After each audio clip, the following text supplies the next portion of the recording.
Бросить курить легко с монастырским чаем. Монастырский чай – натуральное средство, помогающее всего за 3 недели полностью избавиться от никотиновой зависимости. Почему монастырский чай рекомендован каждому желающему бросить курить? Полное избавление от зависимости уже через 21 день. 99% употреблявших чай бросили курить навсегда.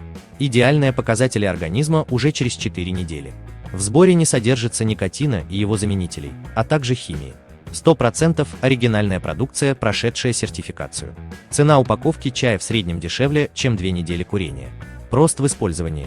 Нужно только пить как обычный чай. Как работает монастырский чай?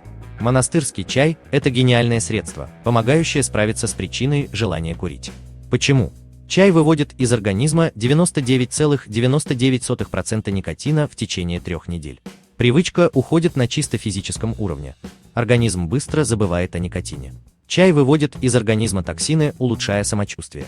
Вы больше не захотите возвращаться к одышке, неприятному запаху изо рта, усталости. Чай укрепляет и успокаивает нервную систему. Вы забудете о стрессе, паническом желании выкурить сигаретку и постоянной нервозности. Чай успокаивает излишний аппетит.